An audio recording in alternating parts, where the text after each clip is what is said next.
नमस्कार दोस्तों, मैं गुलशन सिंह आप सभी का स्वागत करता हूं एसएससी मेकर में। कैसे हैं सारे बच्चे? एक बार सभी लोग बताएंगे कैसे हैं आप सभी लोग। कितने लोग ऐसे हैं जिनका आज पेपर था? कितने बच्चे ऐसे हैं जो कि यहाँ पर पेपर देके आए हैं?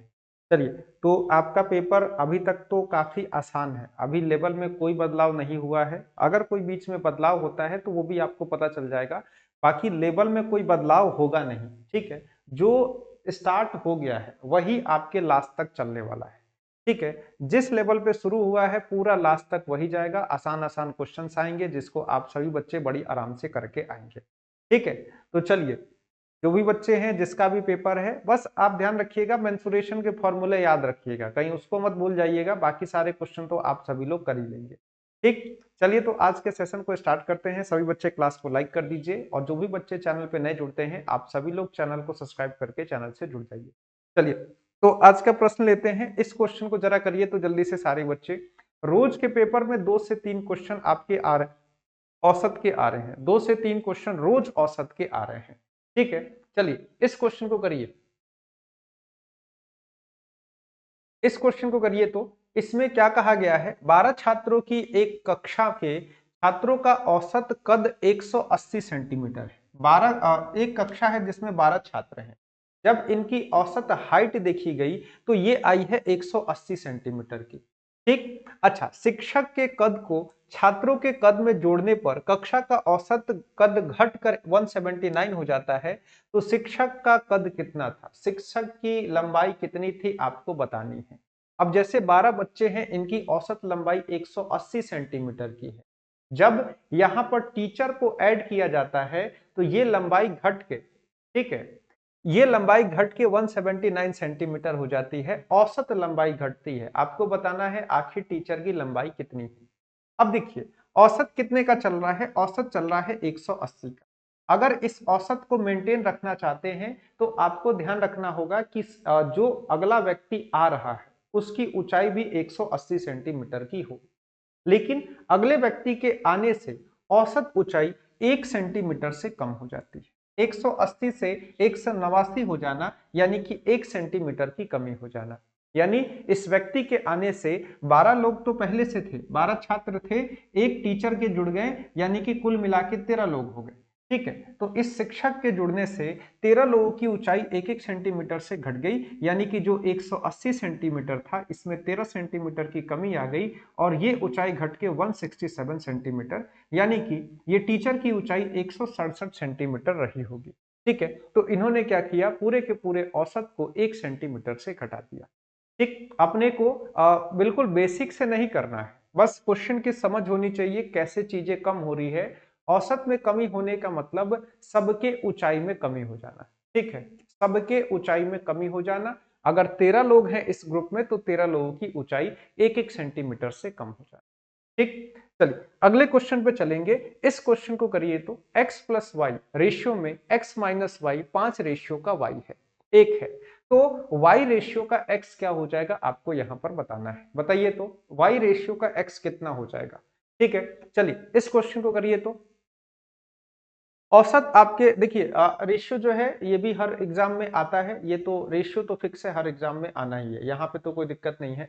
अब आपके सामने कहा गया कि यदि एक्स वाई को जोड़ेंगे और एक्स वाई को घटाएंगे तो ये जो रेशियो होता है, रेशियो को ही हम लोग फ्रैक्शन कहते हैं, तो ये रेशियो 5 और 1 का हो जाएगा या फिर फ्रैक्शन 5/1 का हो जाएगा। ठीक, इसको सॉल्व करिए, इस एक को लाके यहाँ गुणा करिए तो x प्लस का y हो जाएगा और इसको ले जाके वहां गुणा करिए तो 5x माइनस का 5y हो जाएगा। ठीक, तो इसके बाद इसको उठा के यहाँ करेंगे, 5x में से x जाएगा 4x हो जाएगा। इसको यहाँ लेके आएंगे 5y प्लस का y 6y हो जाएगा। ठीक, तो 2 दूने का 4 होता है, 2 तिया का 6 होता है। x बट्टे का y क्या हो जाएगा? x बट्टे का y बराबर 3/2 हो जाएगा।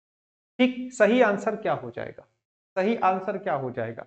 देखिए, x और y का अनुपात पूछेगा तो 3:2, लेकिन y और x का अनुपात पूछा है तो 2:3 आपका सही जवाब हो जाएगा।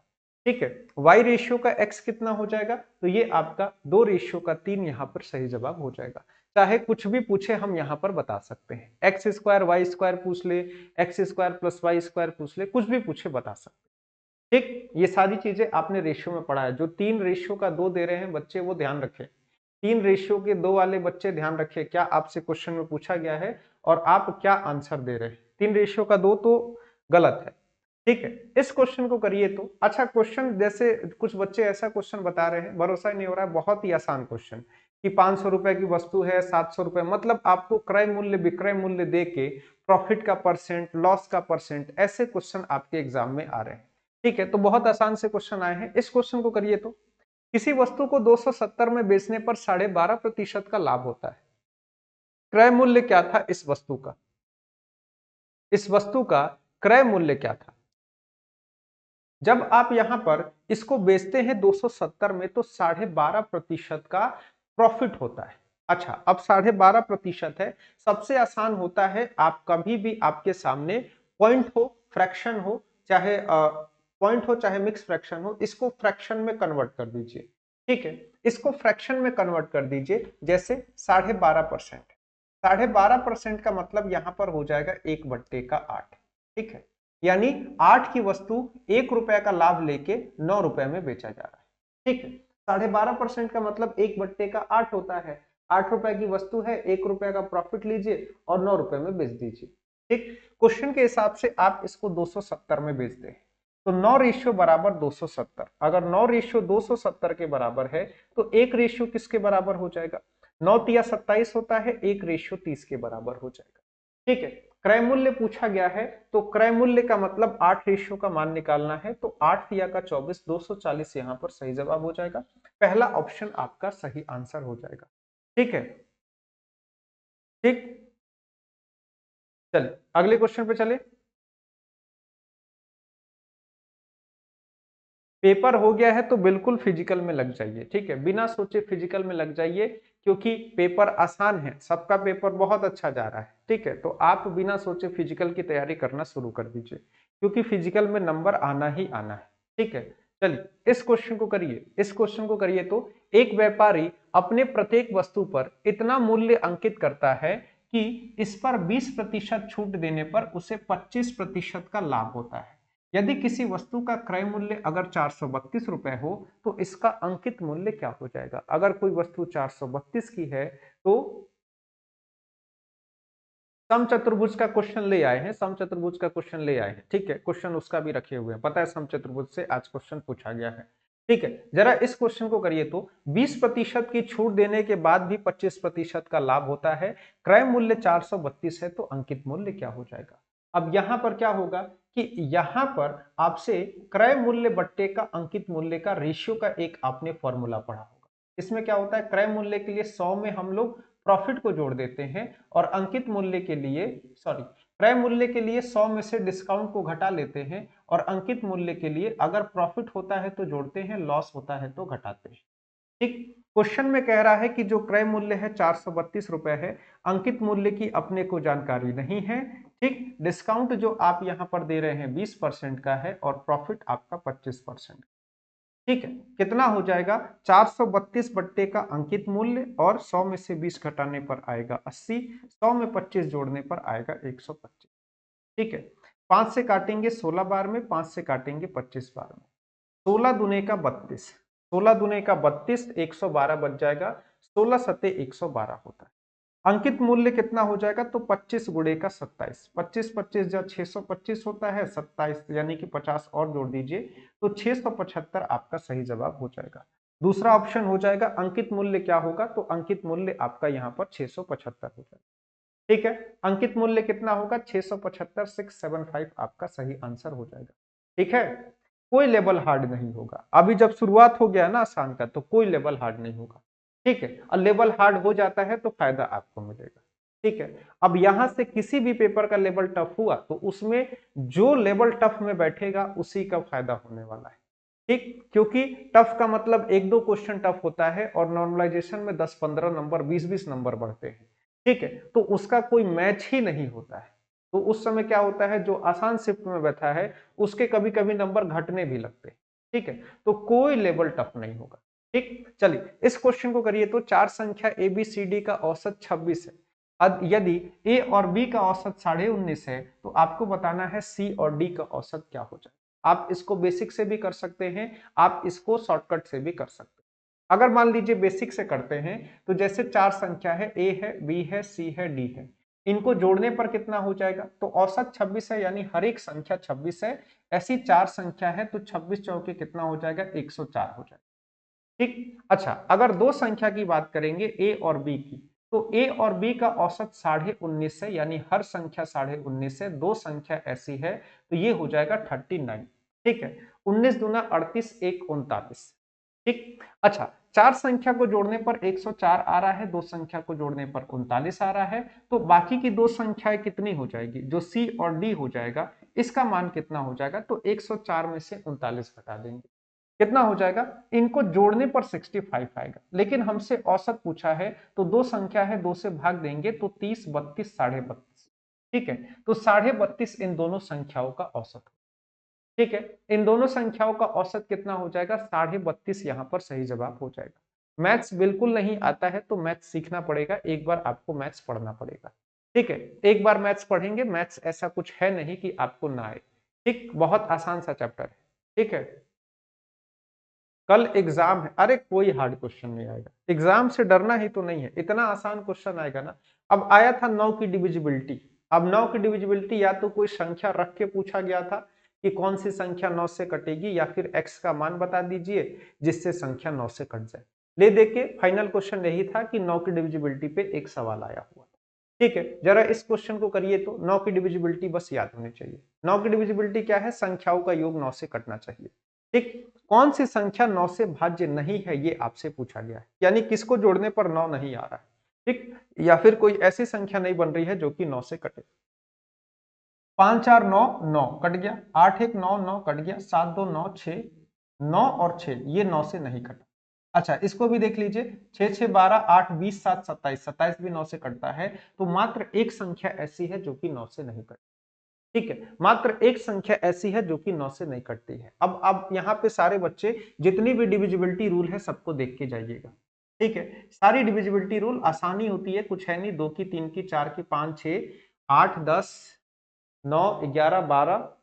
ठीक है, जितनी भी डिविजिबिलिटी है सबका सब देख के जाइएगा और आराम से आप क्वेश्चन को कर लेंगे। ठीक है, 11 की डिविजिबिलिटी भी देख लीजिएगा जिसपे सबसे ज्यादा क्वेश्चन आपके आते हैं। ठीक, सिंप्लीफिकेशन जो आज के एग्जाम में आए हैं ये आपके आसान आसान क्वेश्चन थे। इस क्वेश्चन को करिए तो आपको इसको हल करना है, सिंप्लीफाई करना है। सिंप्लीफाई करने पर कितना आंसर आ रहा है, चलिए जल्दी से सारे बच्चे इस क्वेश्चन को करिए तो। ठीक है, यकीन नहीं हो रहा है ना, तो आप जो बच्चे पेपर देके आए हैं उनसे पूछ लीजिए, यकीन हो जाएगा। और नहीं तो जिस दिन आपका पेपर होगा तो उसी दिन यकीन हो जाएगा। ठीक, समांतर चतुर्भुज का विकर्ण, ठीक है, समांतर चतुर्भुज का विकर्ण दिया है, परिमाप पूछा है, कर रहे हैं, अभी वो क्वेश्चन आएगा ना, उसको आएगा तो करेंगे। ठीक है, ठीक, चलिए इस क्वेश्चन को करिए तो, इस क्वेश्चन को करिए। इसमें क्या है कि आपको बॉडमास नियम लगाना है। तो बॉडमास नियम लगाना है, तो अगर मैं देखूं, अगर मैं यहां पर लगाऊं ब्रैकेट के अंदर, तो 16 को 2 से भाग देना है तो 8 बार में भाग हो जाएगा। ठीक, अच्छा 6 में 5 को गुणा करना है, 30 हो जाएगा। ठीक है, और इसके बाद बाहर जो चीजें हैं आप चाहें तो 15 दूने का 30 भी कर सकते हैं, पहले गुणा। ठीक, कितना हो जाएगा? 80 है, डिवाइडेड बाई 8 है, इसके बाद प्लस है, इसके बाद एक ब्रैकेट, दूसरा ब्रैकेट, 30 माइनस का 30 प्लस का 4 है, और ब्रैकेट लगा के माइनस का 12। ठीक है, इस क्वेश्चन को सॉल्व करना है। 80 को काटेंगे 8 से 10 बार में कटेगा। ठीक है, 30 30 से कट जाएगा तो यहां पर बच जाएगा 4, और ये बचेगा माइनस का 12। 10 4 14, 14 में से 12 को घटाएंगे 2, आपका यहाँ पर आंसर बचा। ठीक है, आज के क्वेश्चंस आसान थे, जो सिंप्लीफिकेशन के आज के क्वेश्चन आए थे ये इजी क्वेश्चन आए हुए थे। अगर टफ भी आते हैं तो आप लोग कर लेंगे, कोई दिक्कत नहीं होगी। ठीक है, टफ आएगा, अगर बहुत बड़ा क्वेश्चन आपको सिंप्लीफिकेशन का दिखे तो उसको कोशिश करिएगा आप सभी बच्चे लास्ट में करिएगा। ठीक है, आप सभी बच्चे उस सिंप्लीफिकेशन को लास्ट में करिएगा। सीटिंग अरेंजमेंट का क्वेश्चन कोई बहुत बड़ा है तो उसको भी लास्ट में ही करिएगा। ठीक, चल इस क्वेश्चन को करिए तो, ए की आय बी की आय से 30% अधिक है तथा सी की आय ए से 10% अधिक है, तो सी की आय बी से कितना प्रतिशत अधिक होगा, आपसे यहां पर पूछा गया है। S1 S2 average, S2 S3 average. ठीक है, लास्ट में क्वेश्चन लिखिएगा, सारे क्वेश्चंस करा देंगे, कोई दिक्कत नहीं। ठीक है, चलिए इस क्वेश्चन को करिए तो, ए और बी की आय, ए की आय है बी की आय से 30% अधिक है। ठीक, यानी अगर बी 100 रुपया कमाता है तो ए इससे 30% ज्यादा 130 रुपया कमाएगा। ठीक, तथा सी की आय ए की आय से 10%। अब यहां पर सी भी है, तो सी जो है, सी की आय ए की आय से 10% अधिक है, तो 130 का 10% निकालेंगे 13 हो जाएगा। अगर ए 130 कमाता है तो सी 143 रुपया कमाएगा। ठीक है, तो आपसे पूछा है सी की आय बी से कितना प्रतिशत अधिक है ये बताना है। अच्छा, तो सी की आय बी से तो मुझे 43 अधिक दिख रहा है। अगर ये हम 100 पे कैलकुलेशन करेंगे तो इसमें कोई दिक्कत ही नहीं है, आपका 43% यहाँ पर सही जवाब हो जाएगा। ठीक है, यहाँ पर 43% आपका सही जवाब हो जाएगा। ठीक, कोई दिक्कत? पेपर 6 मार्च को है, तो बाकी टॉपिक्स के आप बेसिक एक एक दो दो शुरू के लेक्चर्स कर लीजिए। ठीक है, लेट जुड़े हैं तो शुरू के एक एक दो दो लेक्चर जो बाकी चैप्टर्स हैं उसके आप कंप्लीट कर लीजिए, तो बहुत सी चीजें आप कर पाएंगे। ठीक है, चल इस क्वेश्चन को करिए। क्या कहा गया है? 50,000 रुपए की धनराशि 8% वार्षिक दर से 2 वर्ष की अवधि के लिए चक्रवृद्धि ब्याज कितना होगा? जो चक्रवृद्धि ब्याज से भी क्वेश्चन आ रहा है, तो आपको पढ़ाने को तो बहुत सारी चीजें पढ़ाए हैं, लेकिन क्वेश्चन यहाँ पर बहुत आसान आ रहा है। ठीक है, अब जैसे मान लीजिए 8% की ब्याज दर है। 8% का मतलब क्या हो जाएगा? तो अगर आप बच्चे करेंगे तो फ्रैक्शन में बदलेंगे, 2/25 हो जाएगा।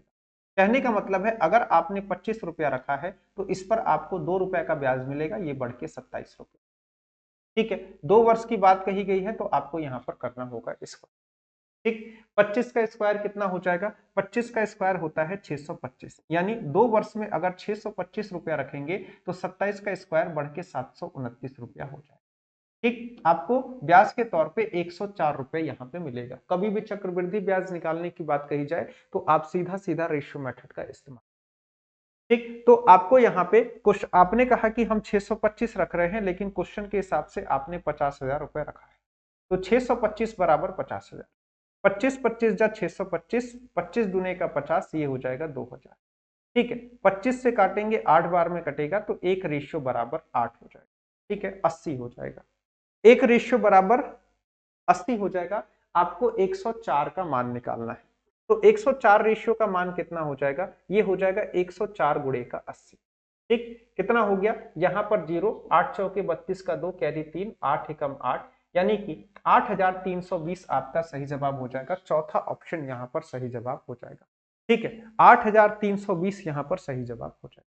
ठीक है, कर लेंगे ऑप्शन डी 8,320। बहुत आसान क्वेश्चन है अगर आपको चक्रवृद्धि ब्याज सीधा निकालना है तो।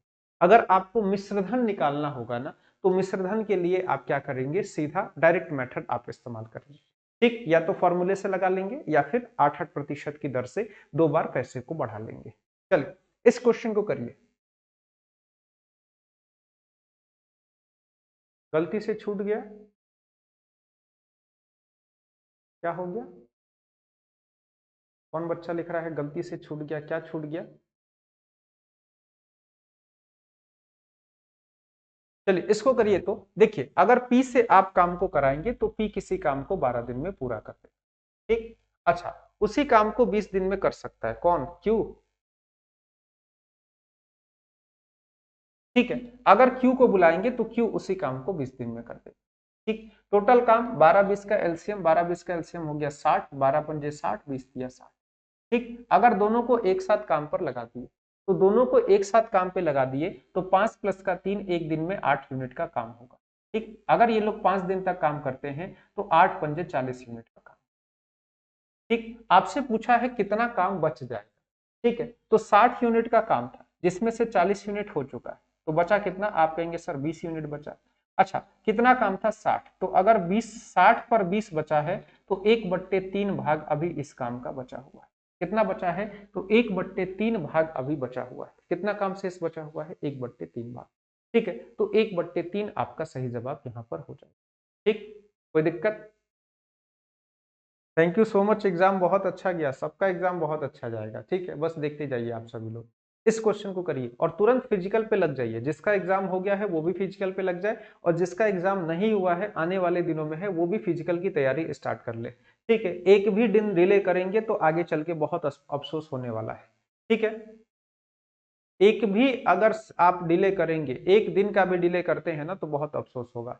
क्योंकि लास्ट टाइम में एक बच्चे के 137 नंबर आए हुए थे। ठीक है, और स्टेट भी मतलब हिंदी भाषी क्षेत्र नहीं था, लेकिन वो बच्चा एक फिजिकल में जाके दौड़ ही नहीं पाया।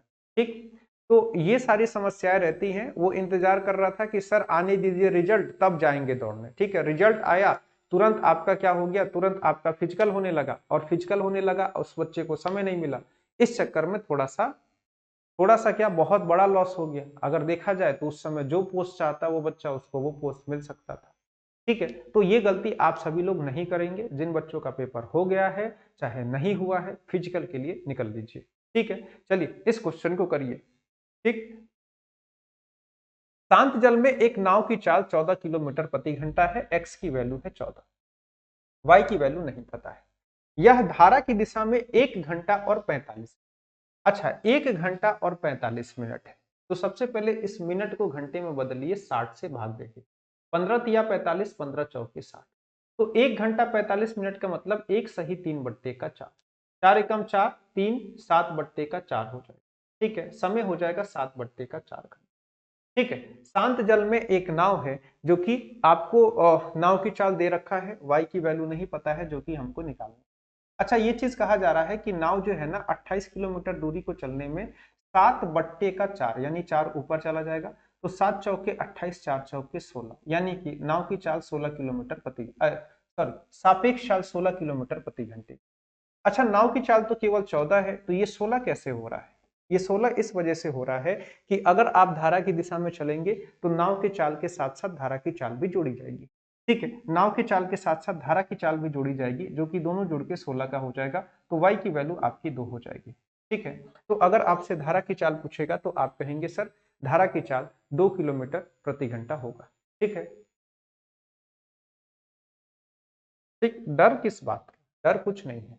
ठीक, एक बच्चा आप वैल्यूज दे रहे थे, मेरे पास एग्जैक्ट वैल्यू तो नहीं है, बट ये मेरे पास वैल्यू है, जरा देखिए। तो देखिए, समांतर चतुर्भुज से क्वेश्चन आया हुआ था, आप जो वैल्यूज देंगे उस पर भी क्वेश्चन को कर दूंगा। इस क्वेश्चन को करिए। एक समचतुर्भुज की एक सॉरी समचतुर्भुज एक समचतुर्भुज की एक भुजा की लंबाई। अब समचतुर्भुज का मतलब जिसकी चारों भुजाएं बराबर। ठीक है, इस पे जो बेसिक नियम लगता है हम उसी पे चलेंगे। जिसकी चारों भुजाएं बराबर हो, जिसके विकर्ण एक दूसरे को 90 डिग्री पे काटते, इसके विकर्ण एक दूसरे को 90 डिग्री पे काटते हो और कटने के बाद दो बराबर भागों में बढ़ जाते। ठीक है, यही होता है समचतुर्भुज, और यही होती है इसकी प्रॉपर्टी। ठीक, अब इसमें क्या होता है भुजा की लंबाई, यानी कि ये भुजा है, सारी भुजाएं 10 10 10 10। ठीक, इसके बाद क्या हो जाएगा, अब इसके बाद क्या हो जाएगा, एक विकर्ण। अब मान लीजिए इस विकर्ण को पकड़ लेंगे तो यहां से यहां तक कितना है, 12, 12 का मतलब ये हो गया 6, ये हो गया 6। अब ये चीज निकालनी, अब दूसरा विकर्ण निकालना है, तो आपको पता है यहां पर हम पाइथागोरस थ्योरम या फिर ट्रिपलेट का इस्तेमाल करते हैं। जैसे इस वाले त्रिभुज को हम कर लेते हैं बाहर। ठीक है, ये समझ लीजिए ऐसे एक त्रिभुज लिखा हुआ है, त्रिभुज है जिसमें 90 डिग्री के सामने वाली भुजा 10 की है, ये भुजा 6 की है, ये भुजा पता नहीं कितने की है। अगर ट्रिपलेट का इस्तेमाल करेंगे तो ये भुजा हो जाएगी हमारी 8 की। ठीक है, 6 8 10 एक ट्रिपलेट बनाता है, तो ये वाली भुजा अपनी 8 की। ठीक, तो ये वाली भुजा हो जाएगी 8 की और ये वाली भुजा हो जाएगी 8। ठीक, तो 6 6 हो गया 12, 8 8 हो गया 16, एक विकर्ण 12 का, एक विकर्ण 16 का। अब क्षेत्रफल निकालना है, तो इसका क्षेत्रफल क्या होता है, इसका क्षेत्रफल होता है 1/2। ठीक है, कोविड सर्टिफिकेट चेक नहीं होता है। ठीक, एक कोविड का फॉर्म पीछे लगा होता है, उसको बस लेते जाइएगा, नहीं भी ले जाएंगे तो कोई दिक्कत नहीं। ठीक है, तो 1/2 गुणे का D1 गुणे का D2, लेकिन लेके जाइएगा, क्योंकि बच्चे आपको बाहर डराते हैं कि अरे यार ये सर्टिफिकेट नहीं लाए तुमको अंदर नहीं जाने देगा। ठीक है, तुम आधार कार्ड नहीं लाए, तुम फोटो खिंचवा के नहीं लाए, तो ऐसी चीजें बच्चे बाहर डराते हैं। तो वो डर आपके ऊपर हावी ना हो, इसलिए अपना सारा व्यवस्था लेके जाया करिए। ठीक है, जो भी क्वेश्चन जो भी आपसे कहा गया है सब लेके जाइए, यूज हो ना हो बात की बात है। ठीक, तो सब चीज लेके जाया करिए। 16 छके कितना हो जाएगा, 96। तो इस सम चतुर्भुज का क्षेत्रफल हो जाएगा 96। आप भी जो क्वेश्चन पूछ रहे थे, कोई बच्चा यहाँ पे क्वेश्चन डाल रहा था, वो एग्जाम का ही क्वेश्चन था। ठीक है, तो वो भी पैटर्न यही रहेगा, मेथड यही रहेगा। ठीक है, एक ये क्वेश्चन कर लीजिए, सभी बच्चे क्लास को लाइक कर दीजिएगा। ठीक है, सारे बच्चे क्लास को लाइक कर दीजिएगा, नए बच्चे चैनल को सब्सक्राइब करके चैनल से जुड़ जाइएगा। ठीक है, चलिए इस क्वेश्चन को करिए।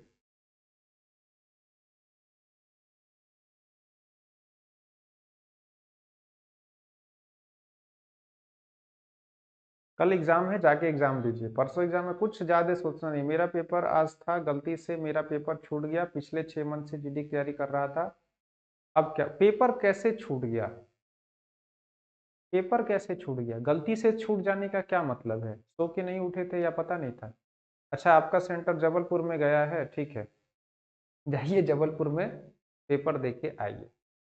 ठीक है, जबलपुर में वैसे एक ही सेंटर है टीसीएस का। ठीक है, वहीं पे पेपर पड़ता है। डाउनलोड नहीं हो रहा है, कोई दिक्कत नहीं है, वैसे भी जाएंगे फाड़ के फेंक देंगे वो लोग, उस सर्टिफिकेट का कोई यूज नहीं। ठीक है, चलिए इस क्वेश्चन को करिए। तो एक समांतर, अब समांतर चतुर्भुज क्या होता है? समांतर चतुर्भुज यानी कि आमने सामने की भुजाएं इसकी बराबर होती है।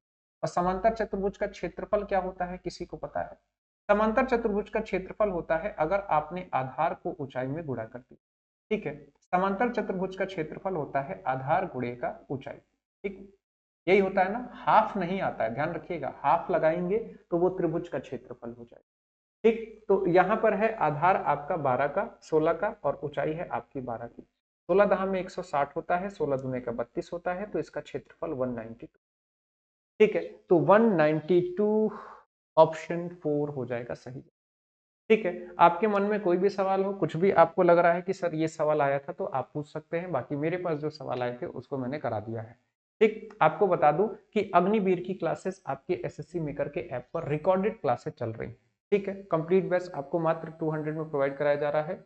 जो भी बच्चे अग्निवीर की तैयारी कर रहे हैं तो वो बच्चे इस क्लास से जरूर जुड़े। इसके साथ अगर आप एएलपी की तैयारी कर रहे हैं तो एएलपी और टेक्नीशियन, ठीक है, इन दोनों एग्जाम्स के लिए आपका यहाँ पर पायलट बैच चल रहा है। ठीक, एएलपी एंड टेक्नीशियंस दोनों एग्जाम के लिए पायलट बैच चल रहा है। कंप्लीट बैच आपको मात्र 350 में दी जा रही है। इसके साथ आपका झारखंड पुलिस के लिए स्पेशल क्लासेस एसएससी मेकर के ऐप पे चल रही है। ठीक, 4 मार्च से आपका सीजीएल सीएचएसएल की क्लासेस स्टार्ट हो जाए। ठीक है, सीजीएल सीएचएसएल के लिए भी बैच स्टार्ट हो जाएगा। तो जो भी बच्चे सीजीएल सीएचएसएल करना चाहते हैं, सबसे पहले तो आप बच्चे फिजिकल की तैयारी शुरू कर लीजिए। ठीक है, आगे सीजीएल सीएचएसएल करना है तो इसकी क्लासेस भी जल्दी स्टार्ट होंगी।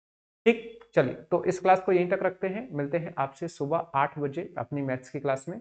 तो 8 बजे आप सभी लोग आइए, जो भी पेपर आए हैं उसके आधार पे और भी क्वेश्चन आपको मैं यहाँ पे कराऊंगा। ठीक है, चलिए, कोई दिक्कत किसी को?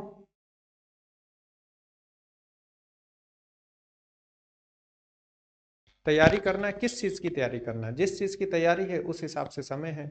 अगर आप तैयारी करना चाहते हैं सीजीएल सीएचएसएल की, तो देखिए सीजीएल सीएचएसएल में ना 2.5 से 3 महीने में सारा सिलेबस हो जाता है, एक मैथ्स को छोड़ देंगे तो।